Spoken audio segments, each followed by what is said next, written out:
Bora lá, galera, mais um vídeo aqui do nosso canal e nessa próxima quinta-feira tem Brasil em campo, né? Seleção brasileira fazendo mais um jogo pelas eliminatórias da Copa do Mundo, será a terceira rodada. O Brasil que tem 2 vitórias, né? O jogo é contra a Venezuela em Cuiabá e o próximo jogo das eliminatórias da seleção brasileira nesse mês será contra a seleção do Uruguai. E o Fernando Diniz, galera, já deve ter a base dele já de jogadores que devem ser titular. Eu acredito que o Vinícius Júnior entra como titular nessa partida e vamos acompanhar a imprensa esportiva falando tudo sobre a seleção brasileira. E também surgiu um fato também sobre o Ancelotti, galera. Será que o Ancelotti vai vir mesmo para a seleção? Será que o Diniz não vai conseguir se consolidar no comando da seleção brasileira depois de um bom trabalho que ele tem feito pelo Fluminense? Fica essa dúvida, né, galera? E vamos acompanhar aqui o programa falando tudo sobre a seleção brasileira. E claro, seleção brasileira é um deles. O que você acha aí? Quem é o grande personagem? Ainda é o Neymar? Já acha que já foi passado um pouco esse bastão aí pro Vinícius Júnior? Outro jogador? Vai mandando sua mensagem com a hashtag ESPNFCBR, vamos falar disso. Ancelotti na seleção brasileira? De novo esse assunto? Por que de novo esse assunto? Pois é, porque surgiu mais um episódio nessa história. Daqui a pouco a gente fala sobre isso. Fernando Campos, Opa. Boa tarde, tudo bom? Muito boa tarde, prazer estar aqui novamente. Luciano, abraço ao Léo, ao Donk, ao Fã de Esporte. Seleção brasileira, vamos falar muito sobre seleção brasileira, futebol europeu. É isso, tem muita coisa. A gente tem que falar dos times também que estão em crise aí. Será que a gente pode considerar alguns times em crise? Tem alguns que não estão passando pelo seu melhor momento. Isso com certeza não estão. Léo, boa tarde para você. Tudo bem, Luciano? Boa tarde. Prazer estar com você, com nossos companheiros, com o Donan, com o Donk, com o Fã de Esportes. Dois dos maiores comentaristas em atividade hoje no Brasil e no mundo, né? Dá para dizer assim. Jovens talentos. Jovens talentos, pois é. Um cara com um potencial gigantesco. Se isso aqui fosse Real Madrid, é o Bellingham e o Vinícius Júnior ali. É isso. Essa dupla aí. Vou arrumar confusão. Tudo bom, Donk? Boa tarde. Tudo bom, Luciano? Sempre prazer estar com você, com o Léo, com o Donan, Fã de Esporte. Muita coisa para a gente falar, né? Agora data FIFA, seleções, mas essas crises aí de Ajax e Lyon realmente assustam. Pois é, né? Vamos falar de tudo isso, Fã de Esportes. Então vai mandando sua mensagem lá pelo Twitter ou pelo... Função um pouquinho diferente, então acho que é a minha principal curiosidade aqui no momento.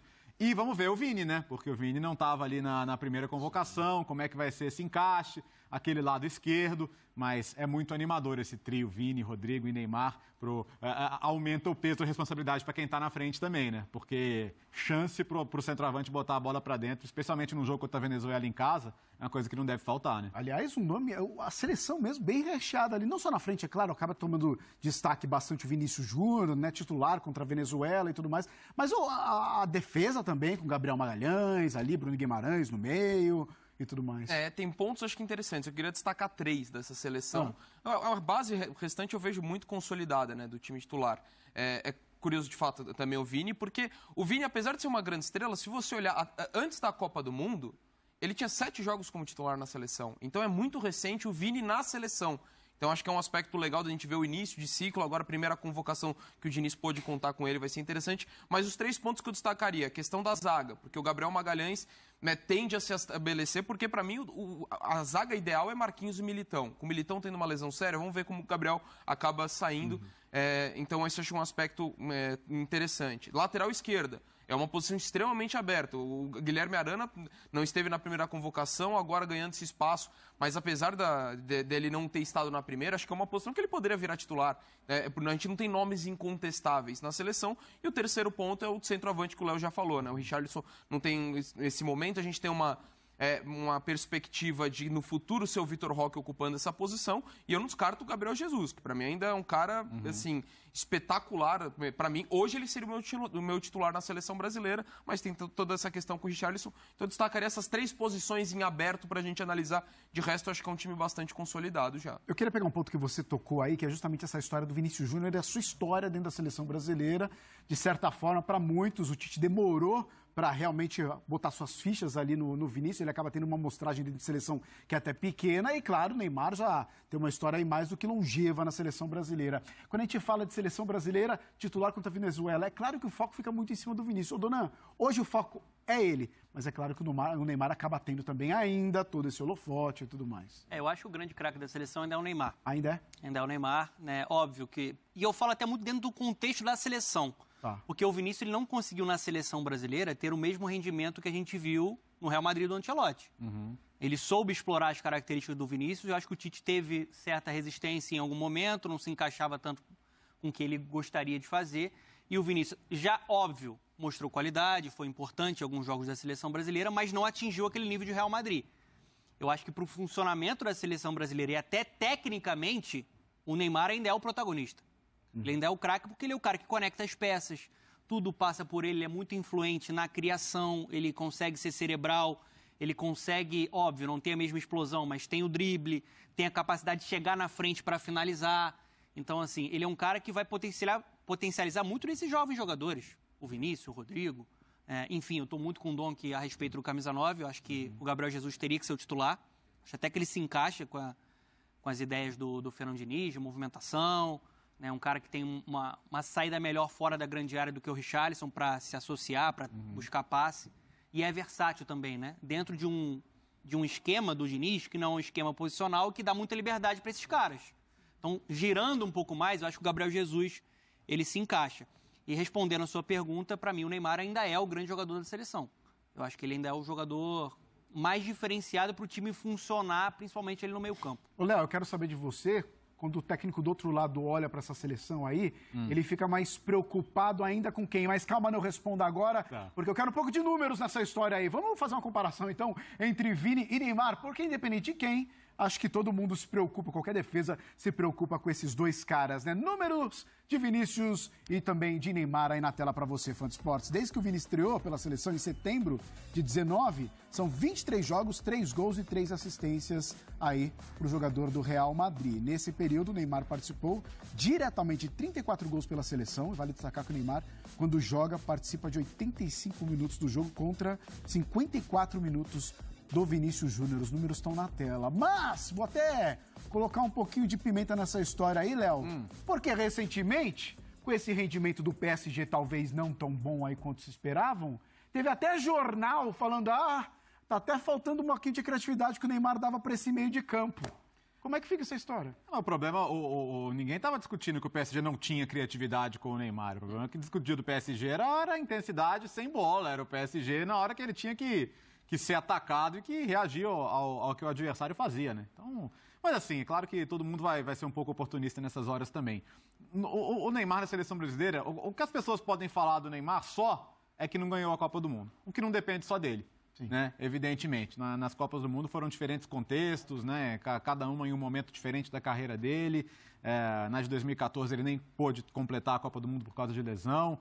Mas, assim, falar que o Neymar joga menos na seleção brasileira, que o Neymar não se entrega ao máximo na seleção brasileira, ele agora é o maior artilheiro da seleção brasileira em jogos entre seleções. Então, não tem muito o que falar de um cara desse. E ele é hoje mais até arco do que flecha, né? Mais esse 10 do que o cara que, por exemplo, na época do Mano Menezes, já mais de 10 anos atrás, que foi testado como falso 9, como homem mais avançado. Hoje não, hoje ele joga vendo os companheiros mais de frente, distribuindo passes, sendo criativo.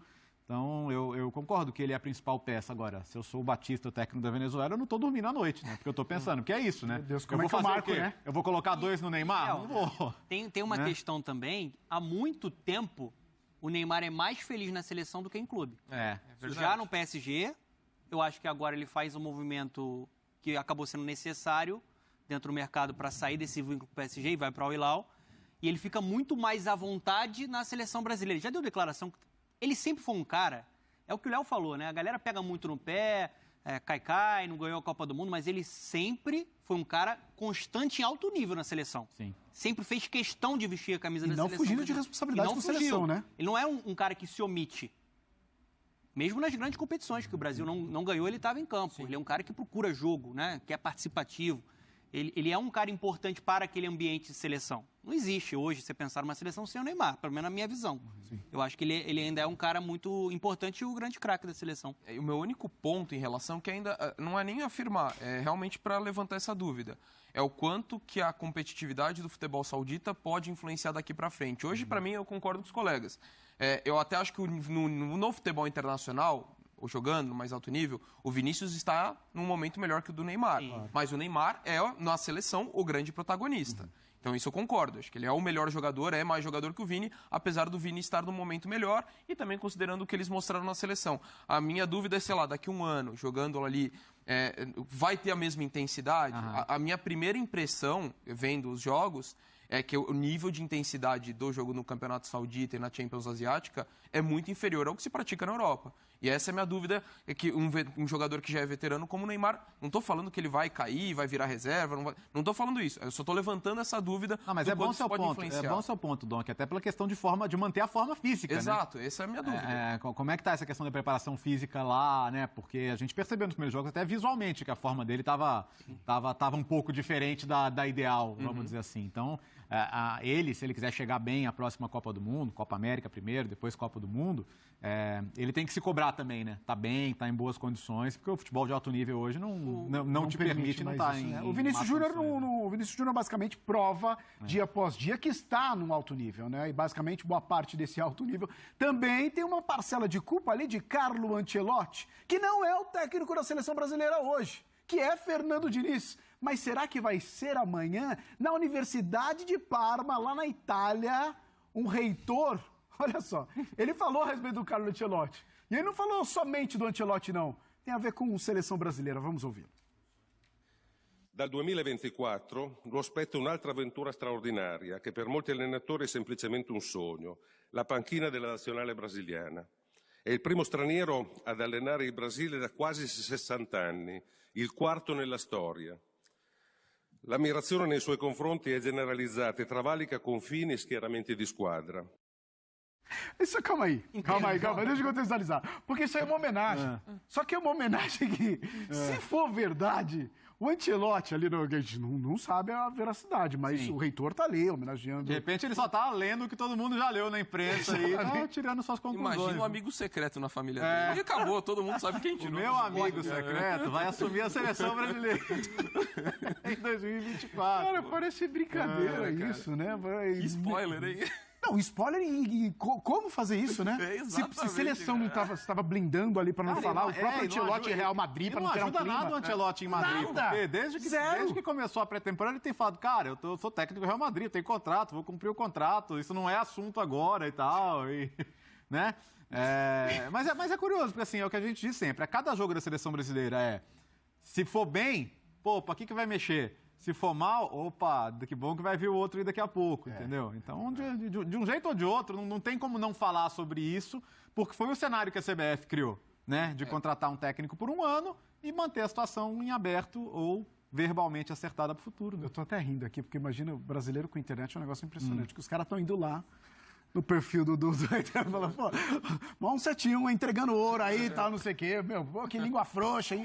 A CBF, ela se protege colocando um técnico que está em alta, que tem um perfil bem autoral, né? Acho que se encaixa com o que a seleção brasileira deseja jogar, ofensivo, já coloca ali o Fernando Diniz.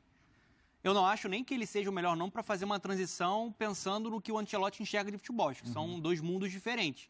Se fosse ele mesmo, vai ser você, aí é uma coisa. Exato.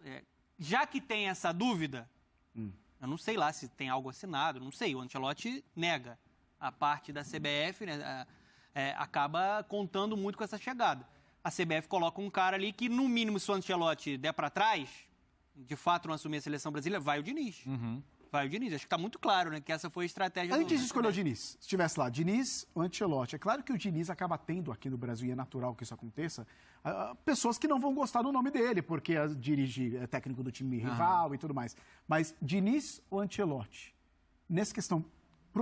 Pensando na seleção brasileira, os jogadores que tem e tudo mais. Antes do Ancelotti, quer dizer, do Diniz ter sido anunciado, eu já tinha a opinião que o Ancelotti era uma ótima opção. Para mim era a melhor opção. Porque ele é um cara vitorioso, ele é um cara que conseguiu trabalhar e desenvolver diversos jogadores brasileiros. O Vinícius Júnior é uma prova, o Kaká outra. Né? Ele é um cara muito adaptável, que já jogou de diferentes formas, com diferentes esquemas. E ele é um cara que está acostumado a grandes palcos, a grandes jogos. Ele é extremamente competente. Eu acho que ele se encaixa muito, até pela admiração que ele tem com o jogo brasileiro. Esse respeito que ele tem pelo talento brasileiro. Então, para mim, o Ancelotti segue como a melhor opção para a seleção. Óbvio, o Guardiola, o Klopp, esses caras estão um nível acima. Mas aí não dá para a gente pensar de uma maneira utópica, né? Porque não é algo que dá para você pegar no momento. O Ancelotti, eu acho que é um cara que se encaixa e, para mim, é a melhor opção. Eu acho que não o conhecimento, mas o estilo que o Fernando Diniz emprega nas suas equipes e como ele quer jogar talvez seja um impeditivo no esquema de trabalho de uma seleção brasileira, onde você tem pouco tempo para treinar os jogadores para o esquema. Talvez esse é o ponto que pega para o Diniz. Porque não sei o quanto que vai ser uma mudança, um legado, ou vai ter uma até ruptura de estilo, porque são técnicos muito diferentes. Que nem a Dona falou, eu concordo plenamente. Eu acho que assim, se fosse o Ancelotti, ótima escolha, seria a minha escolha entre essas duas que você colocou. O Diniz também acho uma ótima escolha. Eu não gosto da ideia desse rompimento. Porque a questão de você ter pouco tempo para trabalhar, você não consegue dar sequência. E assim, eu não questiono, que fique muito claro aqui, eu não estou questionando o caráter e nem a entrega do Diniz. Mas na minha cabeça, hoje, no futebol do alto nível, você treinar uma equipe como o Fluminense e a seleção, para mim, tem uma incompatibilidade pelo tanto que você tem que se dedicar. Eu não duvido que ele está se desdobrando, assim, como eu falei, não questiono o caráter e nem a entrega dele. Mas eu acho que hoje, no futebol atual, você pede uma entrega total. Por isso que eu não acho que ele está errado em aceitar, porque era uma oportunidade de ouro para ele. Para mim, o errado é quem ofereceu esses moldes. Mas, dentro do cenário atual, quem você acha que está mais prejudicado nessa história? Porque se o Brasil vai ter uma ruptura, se o Brasil supostamente pode ter um novo técnico e o Fluminense numa final, essa, do tamanho que tem essa importância de final? Para mim, acho que talvez pese mais para a seleção. Porque o Diniz já tem um conhecimento do trabalho dele do Fluminense, agora está se preparando para um grande jogo, né, contra o Boca, também ainda briga ali no Brasileiro, mas tem aquele foco. Pela seleção é a questão de você viajar, de acompanhar jogos em loco, isso ele não está fazendo. E não é porque, como eu falei, ele está priorizando o que é melhor para ele, não, é uma questão meio de agenda mesmo. Sim. Então esse é o ponto. Para mim, acho que é a questão da incompatibilidade de duas coisas. A partir do momento que oferece, eu também, se eu fosse o Diniz, aceitaria. Poxa, ser técnico da seleção, o mundo inteiro está te vendo, mas o meu ponto é quem oferece o contrato dessa forma. Eu acho que ali a CBF acabou se complicando muito por conta disso. Pode dar certo? Pode. Mas tudo pode dar certo, né? Exato. Sendo bem franco. Mas eu também não faria. Eu acho que... porque não é um trabalho de continuidade, sabe? Não adianta achar que é. Eles pensam futebol de maneira diferente. Eles podem ter uma ou outra convergência. Claro que a convocação do Ancelotti não vai ser radicalmente diferente de uma convocação do Diniz, até porque os melhores jogadores brasileiros são os que são. Né? Você pode ter uma ou outra ali preferência, mas no geral você tem os melhores jogadores na seleção. Mas são dois trabalhos. Não é que é um trabalho e vai ter uma continuidade. O trabalho do Diniz vai até onde for e quando acabar o trabalho do Diniz vai começar outro. Você acha que é o melhor? Você acha que o Ancelotti é o melhor nome para a seleção brasileira? Ok, posso concordar. Poucos são tão vitoriosos e, como disse o Donan, poucos são tão adaptáveis, sabe? Poucos são tão bons de ambiente, de vestiário e em ambientes que se encontram esporadicamente. É bom, sabe, você chegar lá e ter um clima legal, todo mundo correr por você, vamos dizer assim. Mas eu faria diferente, assim. Ou eu diria para o Ancelotti, ou você pode assumir agora, ou não tem conversa. Eu já iria direto com o Diniz. Agora, mas vamos ver, né? Eu acho assim que se o Diniz começa a encaixar um trabalho, a seleção começa a render, encantar, já vai existir um movimento dentro do Brasil de, não precisa do Ancelotti. Isso eu não tenho nenhuma dúvida. Porque o Diniz é capacitado, como o Donk falou, ele é competente. Claro.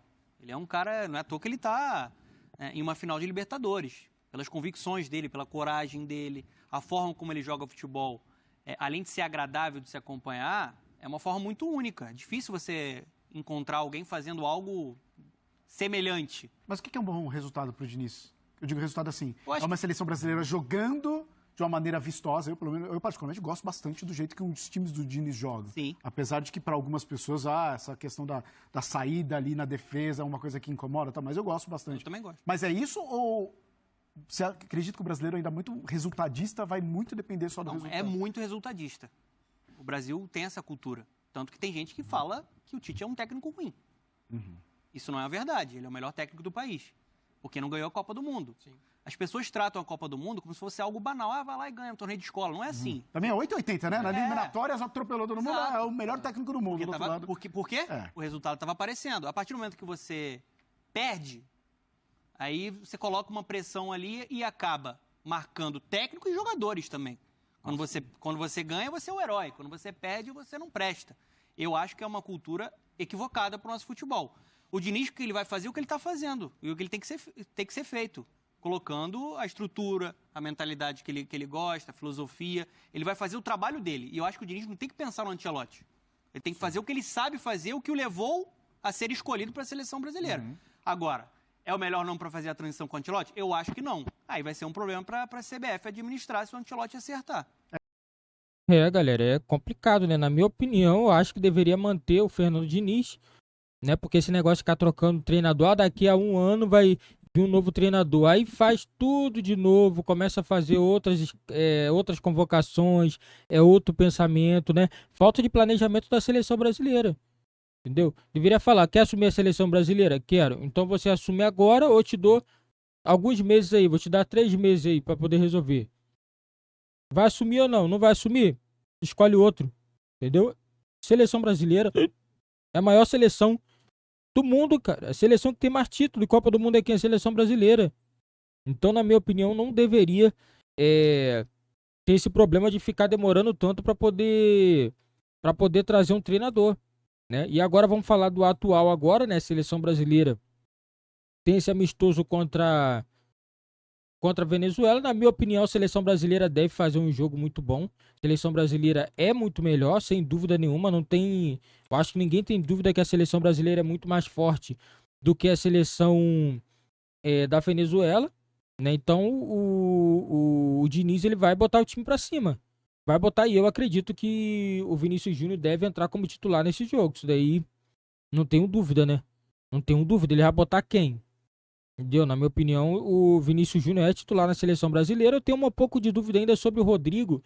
E, vou ser bem sincero, o Rodrigo não tá rendendo o que poderia, né? No Real Madrid tá jogando muito pouco, entendeu? Tá perdendo um pouquinho lá aquele protagonismo dele, que ele tinha, né? Junto com o Vinícius Júnior, né? E preocupa um pouco nessa nova fase do Rodrigo. Vamos ver se o Rodrigo vai conseguir, pelo menos na seleção, né? Recuperar a boa fase dele, né? Agora vamos ver nesse amistoso para ver se o Rodrigo vai ser titular contra a Venezuela, né? Eu acredito que o Neymar e Vinícius Júnior deve entrar como titular, né? E vamos ver quem ele vai escolher como atacante, se vai ser o Richarlison, se vai insistir ainda com o Richarlison ou vai dar uma oportunidade para o Gabriel Jesus, né? Se for pensar bem, é o jogador que tá precisando sim dessa oportunidade, apesar dele ter passado 2 Copas muito ruim, mas na minha opinião, bom jogador ainda. Bom jogador. E o Matheus Cunha, na minha opinião, não dá. É um jogador que tá jogando muito abaixo. É um bom jogador, até gosto dele, mas não tá jogando bem. Entendeu? Agora vamos ver, né? Se o Tite se o Diniz vai conseguir recuperar esses jogadores na seleção brasileira.